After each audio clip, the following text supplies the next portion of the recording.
Olá, amigos e amigas. Eu sou professora, meu nome é Maria Celeste. Já estou aposentada há algum tempo, mas enquanto eu estive na ativa, além do magistério, eu desenvolvi várias funções em educação. Fui diretora de escola, coordenadora, supervisora, trabalhei na Secretaria de Educação do Distrito Federal, onde exerci diversos cargos. Depois atuei no Ministério da Educação, coordenando o ensino, como subsecretária, trabalhei com o Sistema Federal. E depois que eu me aposentei, eu não consegui parar. Desenvolvi vários projetos, uns ficaram, eu confesso que ficaram engavetados. Trabalhei com consultoria e há muitos anos eu trabalho em cursos com especialização de professores, e é o que eu gosto realmente de fazer. Eu gosto de conversar com quem gosta de ensinar.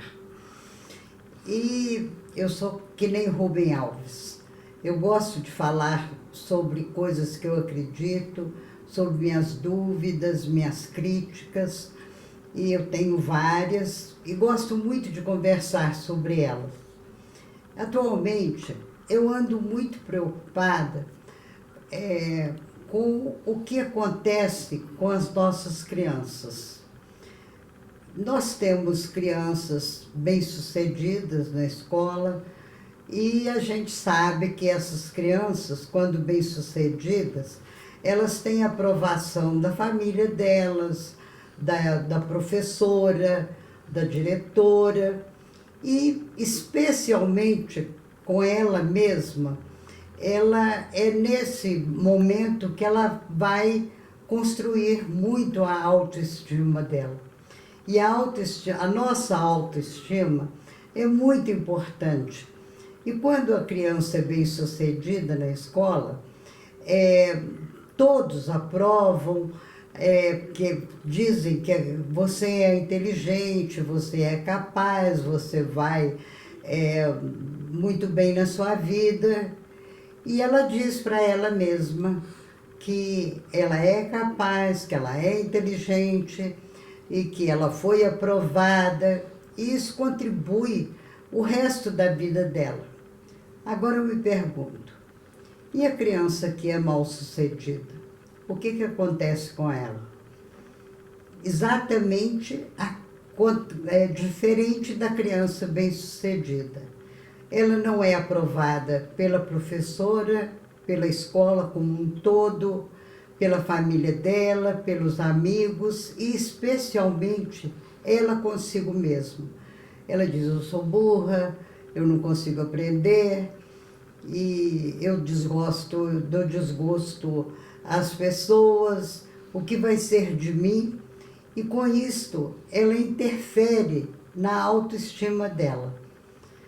E isso tem consequências para o resto da vida. Há vários autores, sobretudo psicólogos e psiquiatras, existem vários trabalhos que esses profissionais comentam como esse fracasso escolar influencia na vida das pessoas. E eu me pergunto, o que nós poderíamos fazer por essas crianças? Por que elas se reprovam? E a gente sabe que tem diferentes fatores que interferem nesse rendimento escolar dela. Ela pode estar tendo fracassos devido a condições de saúde dela, devido a condições econômicas da própria família, por falta de apoio familiar no processo escolar, e também por um desenvolvimento curricular inadequado. Há crianças que são muito inteligentes, mas têm alguns problemas que interferem nesse rendimento dela. Ela pode não estar enxergando bem, e a professora, às vezes, e a própria família nem percebe. Ela pode ter um problema auditivo, ela não está conseguindo ouvir bem. Ela pode ter problema de linguagem e isto, com certeza, vai influenciar no rendimento dela. E eu me pergunto, o que nós podemos fazer? Por exemplo, nós temos a alimentação escolar, a merenda escolar.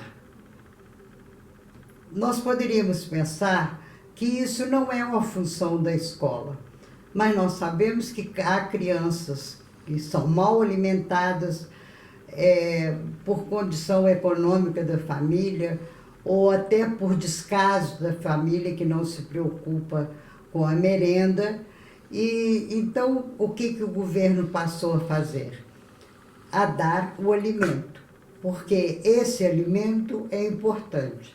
E veja que nós, na escola, acabamos assumindo uma função que não tem nada a ver com o processo educativo, mas que com certeza influencia no rendimento do aluno.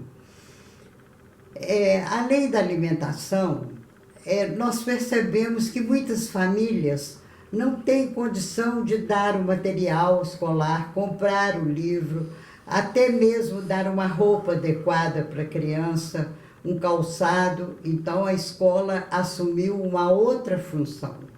Passou a distribuir os livros, o material escolar, o uniforme, para que até elimine um pouco das diferenças econômicas dos trajes das crianças, e há escolas que dão até o calçado.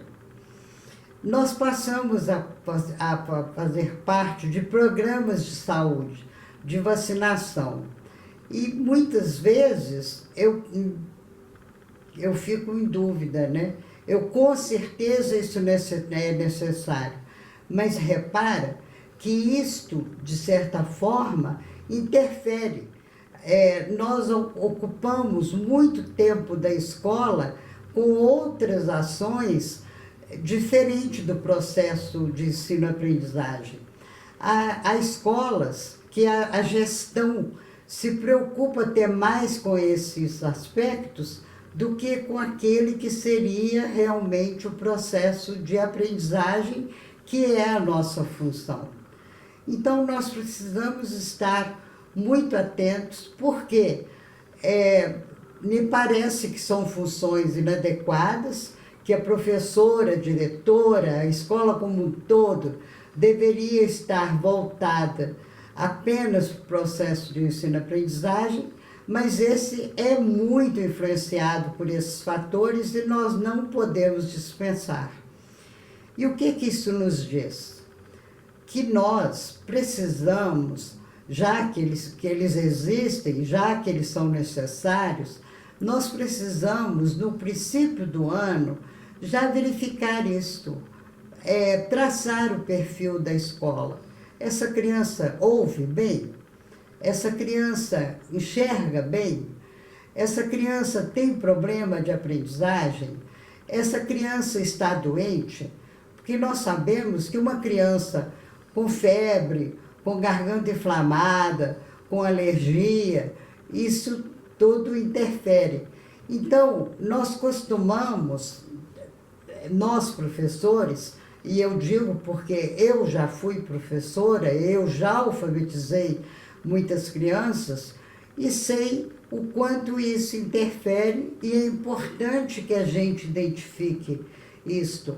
Então, no princípio do ano, além de preocupar com o processo de ensino, a escola pode perfeitamente, especialmente a professora, através de testes simples, de atividades simples, enquanto ela está com a criança no recreio, enquanto ela está numa rodinha com a criança, ela pode perceber a capacidade auditiva, a capacidade visual, a condição de saúde dessa criança, e até mesmo realizar testes simples. Hoje nós temos uma ajuda muito grande da tecnologia. As crianças adoram estar no celular, adoram estar no computador e adoram estar no vídeo. E nós costumamos bloquear a criança, até não permitir que ela fique, porque o celular atrapalha.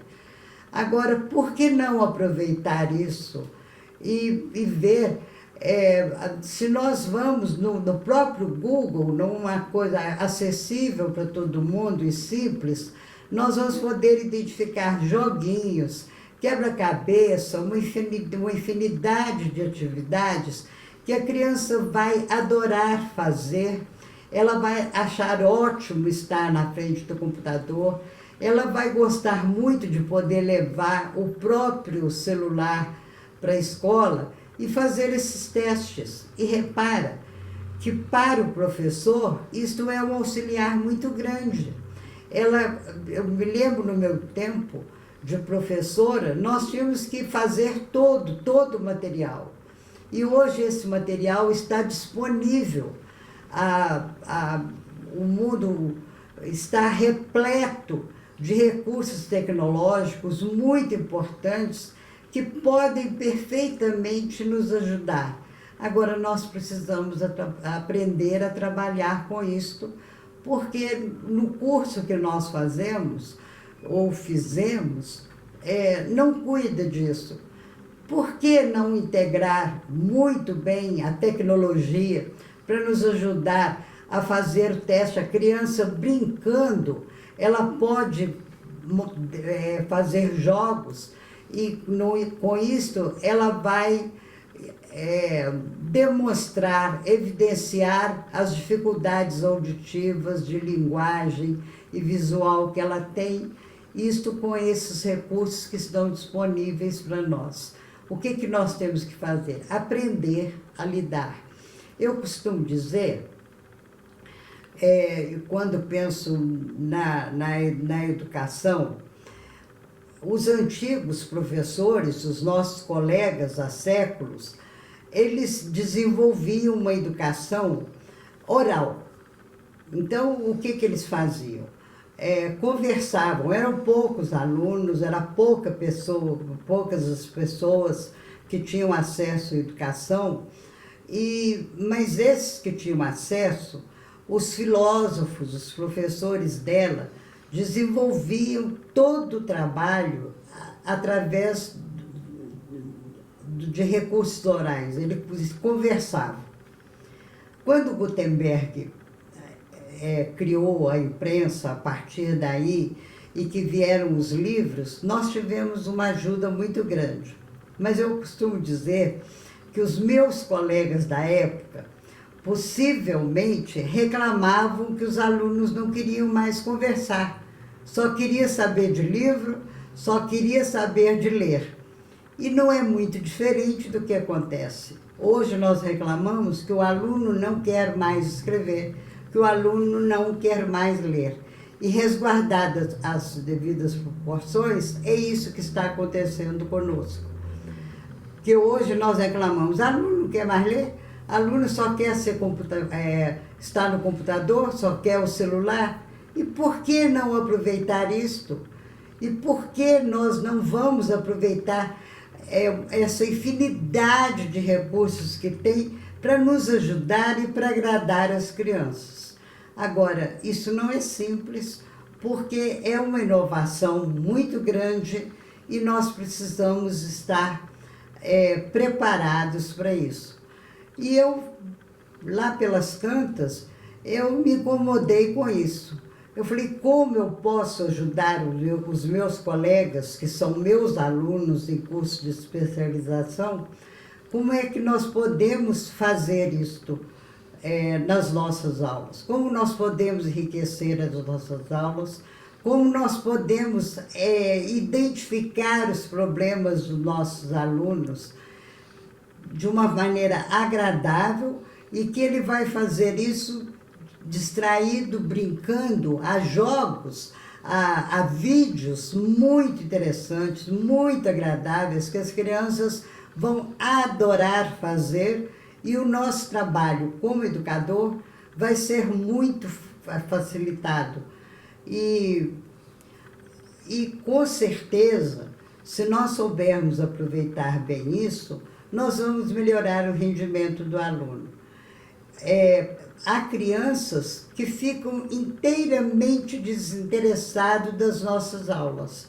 Eu não sei se você sabe que o Thomas Edison, que criou tanta coisa para nós, o pai dele foi chamado à escola e pediram que retirassem da escola, porque ele era burro, que ele era esquizofrênico, que ele não prestava atenção na aula. E ele, naquela época, o pai foi obrigado a tirar e dar aula para ele. E o que acontecia com Thomas Edison? Ele não suportava as aulas, ele não conseguia prestar atenção porque ele estava muito além daquilo. As aulas que ele necessitava eram muito diferentes daquelas que eram desenvolvidas. E com certeza nós temos muitos alunos assim. Eu costumo dizer, quando eu vejo bandidos famosos, eu penso, esse daí foi uma perda da escola. Porque para ser bandido, para coordenar uma equipe de bandidagem, tem que ser uma pessoa com muita capacidade de liderança, tem que ser uma pessoa muito inteligente, com muita capacidade de administração. E nós, com certeza, na escola, nós perdemos esses alunos, essas pessoas, e onde eles puderam manifestar a capacidade, a potencialidade deles, foi na bandidagem. Então, é preciso que a gente tenha muito cuidado para não perder esses alunos, para aproveitar esse potencial. Nós todos temos muito talento, nós temos muitos alunos com muitos talentos e nós precisamos ajudar a esses alunos a explorar, a trabalhar essa potencialidade dele e colocar a serviço da aprendizagem. E é muito gostoso aprender, não há pessoa que não goste de aprender. Eu quero contar 2 historinhas para vocês. O primeiro aspecto é o relativo à autoestima, que eu sempre considerei muito importante que o professor trabalhe cuidando da autoestima do seu aluno. E eu tenho uma história que eu gosto muito e que focaliza bem esse aspecto. Eu tenho uma irmã que também é professora e nós somos de uma cidade do interior de Minas, com a divisa do Espírito Santo. A nossa cidade se chama Chalé e é uma região cafeeira. E nós tínhamos, no grupo escolar em que nós trabalhávamos, crianças de todos os níveis sociais da escola, e umas muito carentes. E um dos alunos da minha irmã, ele era tão pobre, ele lutava com tanta dificuldade, que ele ia para a escola muitas vezes descalço, ele tinha que escrever no caderno dele de uma forma sem marcar muito, porque quando terminava o caderno, o pai desmanchava e ele tornava escrever. Possivelmente, ele ia para a escola, naquela época não tinha alimentação escolar, não tinha merenda escolar como tem hoje, possivelmente ele ia para a escola com fome. Mas ele era uma criança bem dotada e os pais dele davam muita atenção para eles. Ele foi aluno da minha irmã, depois o marido dela, eles foram transferidos para outra cidade e ela perdeu inteiramente o contato com esse aluno. E há alguns anos ela recebeu uma carta desse aluno dizendo quem é ele hoje. Ele mora no exterior, ocupa um cargo em que ele desenvolve atividade internacional. Ele trabalha em vários países, ele se casou com uma pessoa também importante. E ele, então, resolveu escrever para minha irmã, contando quem ele é hoje, o que ele faz. E, na carta, ele disse que ele aprendeu a se conhecer, ele construiu a autoestima dele a partir do magistério dele. E ele fala coisas lindas sobre o magistério dela. Ele chega a comentar que ela, com a letra bonita dela, escrevia: você é inteligente, que linda a sua atividade, e que a partir daquele cuidado que ele tinha, ele se percebeu como uma pessoa capaz. Ele percebeu que ele era uma pessoa inteligente, que ele poderia continuar estudando, que ele teria chance na vida, porque ele acreditava, ele passou a acreditar em si, através do magistério dela. E isto é uma coisa que pode parecer muito simples, mas não é. Na vida das pessoas, não é. Um trabalho, o magistério que nós exercemos, a nossa ação docente, pode ter influência sobre nossos alunos de diferentes modos. Nós podemos ajudar a pessoa a construir, mas se não tivermos cuidado, nós podemos também comprometer a construção da autoestima de uma pessoa. E isto é uma coisa que nós precisamos sempre considerar. Uma outra historinha que eu também percebo é que muitos fatores concorrem para interferir nessa construção dessa autoestima. Muitas vezes, o aluno passa a se considerar incapaz por um problema de visão, como eu já disse, por um problema de audição, de fala, de desestímulo. São muitos os fatores que interferem na construção da autoestima dos nossos alunos. E eu me lembro que eu tinha uma aluna, eu estava numa classe de alfabetização, e na minha terra não era diferente, não. Muitos alunos eram reprovados e a escola, então, organizava no ano seguinte uma turma com os alunos reprovados. E eu fui contemplada com uma turma dessa de alfabetização. Eram alunos que já estavam reprovados durante muitos anos, e nós chamávamos da classe dos repetentes. E eu observei que eu tinha um aluno que ele, de certa forma, ele acompanhava o trabalho, mas não lia e não escrevia. E, não sei, hoje, nas cidades maiores, é comum a gente ver até de camelôs na rua, ver em feiras, vendendo óculos, em que as pessoas chegam lá, experimentam óculos e vai, colocam um e outro, enxerguei. Na minha cidade tinha uma venda, como nós chamávamos, chamava Bazar do Povo. Ali no Bazar do Povo, eles vendiam gêneros alimentícios, tecido, sapato, brinquedo, tinha tudo ali no Bazar do Povo. E tinha ali uma caixa de óculos. E eu sempre por ali e vi.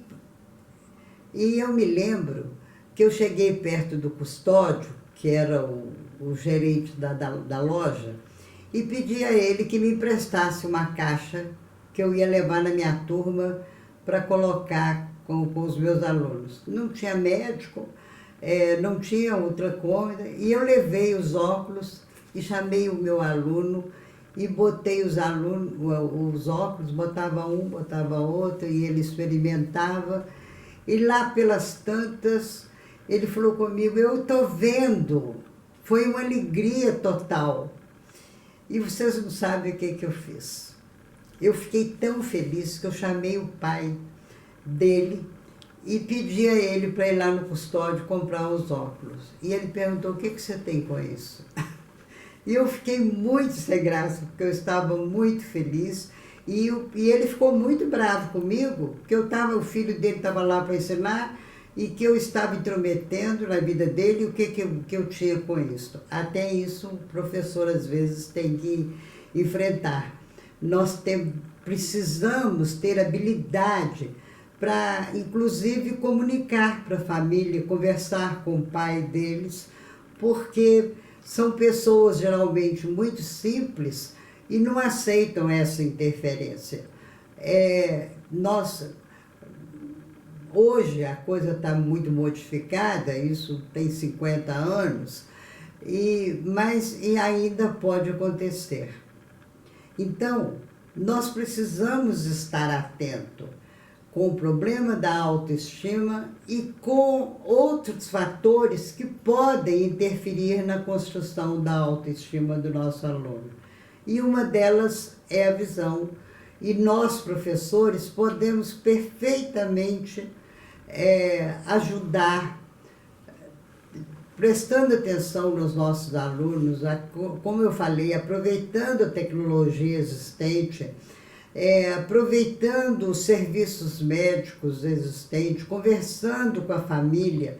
É muito comum que o aluno fica lá um tempo na nossa sala de aula e que a gente não perceba que ele não enxerga bem, que ele tem um problema de audição, que ele tem um problema de fala, que ele tem um problema de relacionamento, que ele é uma pessoa tímida ou que ele é um superdotado e que a aula que nós estamos ministrando para ele não vai agradar.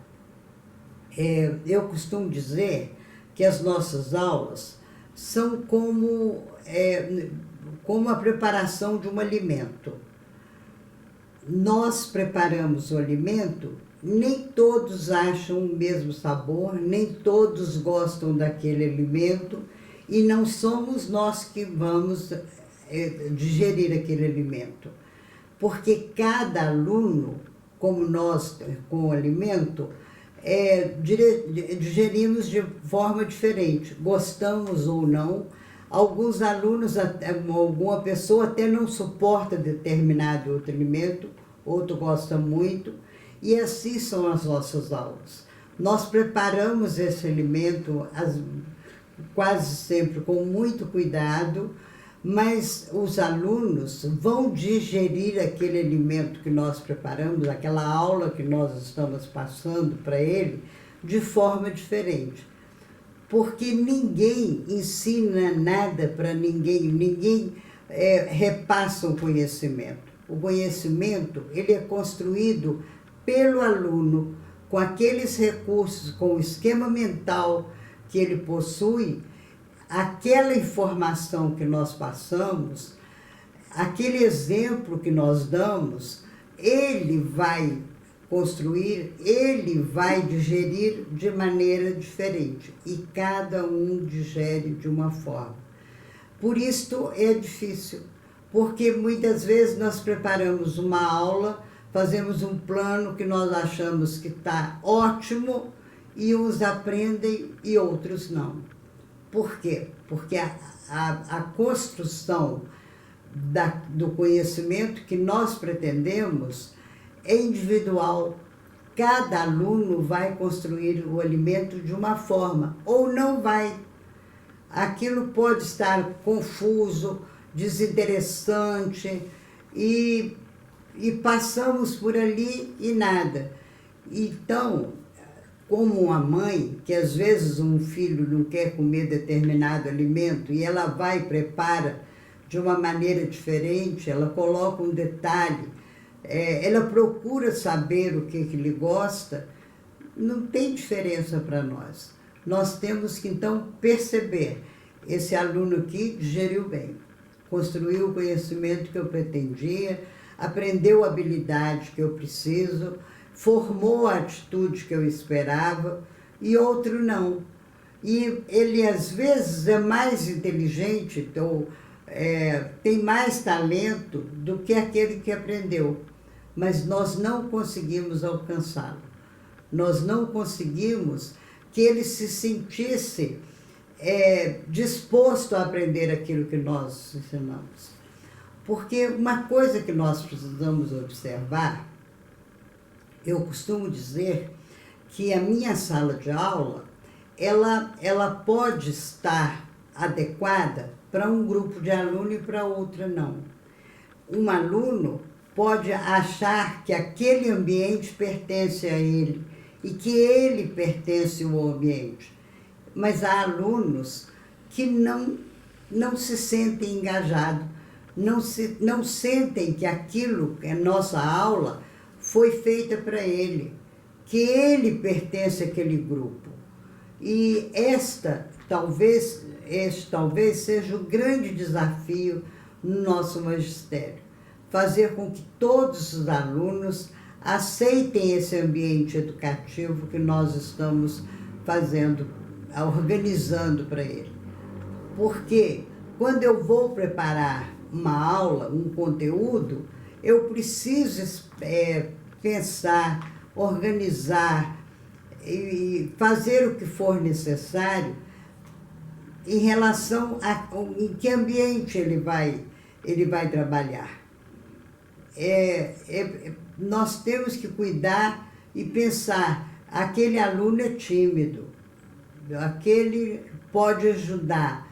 E o que eu posso fazer para que haja uma interação nesse ambiente, para que o aluno se sinta à vontade, que ele se sinta como pertencente àquele ambiente e tenha vontade de aprender e consiga construir aquilo que nós queremos que ele aprenda, porque é ele que vai construir. Seria muito bom se nós pudéssemos colocar, transferir, jogar o alimento e pegar, porque não é. A construção é individual. Ninguém ensina nada a ninguém.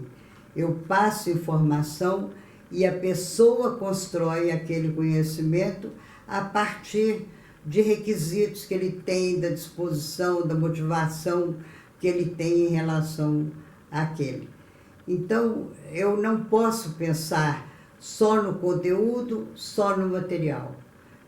Eu tenho que pensar em cada aluno, na potencialidade, na dificuldade, na necessidade de cada um, para que eu possa ajudá-lo a construir os conhecimentos. Seria muito bom se nós pudéssemos transferir o que nós sabemos para os nossos alunos, se nós pudéssemos colocar na cabeça dele, jogar para ele as informações. Mas não é assim. Cada aluno, ele tem um potencial e nós ainda dependemos de um momento, porque às vezes o aluno até tem capacidade, mas naquele momento em que ele não está em condições de prestar atenção, ele não está motivado. Então, a informação que nós passamos, que nós ensinamos para o aluno, ele vai pegar isto e ele vai construir o conhecimento dele. É individual. Seria muito bom se nós pudéssemos apenas transferir, mas não é. Nós temos que trabalhar como se fosse um alimento e repassar esse alimento para ele, e ele vai construir o seu conhecimento. Porque, vamos pensar, em relação ao que nós queremos, vamos pensar na inteligência do aluno. Todos os alunos são inteligentes? A gente já nasce inteligente? Não é assim. Todos nós temos talentos. Agora, o aproveitamento desse talento é individual. Às vezes, um aluno tem muito mais talento que o outro, mas aquele que tem menos, ele utiliza, procura aperfeiçoar esse talento, e o outro não faz a mesma coisa, e aquele que tem menos talento pode se sair melhor do que o que tem muito. Isto é individual. Em relação a essa diversidade de rendimento, de possibilidades que os alunos apresentam, de ser bem-sucedido ou mal-sucedido, eu quero muito ter oportunidade para que a gente possa refletir sobre crianças bem dotadas, crianças com dificuldades de aprendizagem. Nós hoje vemos que tem várias síndromes que podem interferir no rendimento do aluno. Eu quero muito ter essa oportunidade de nós conversarmos sobre tudo isto, porque não é fácil. Imagina se você tem na sua sala de aula um aluno superdotado, um aluno surdo, um aluno com dificuldade ou um aluno com uma das síndromes.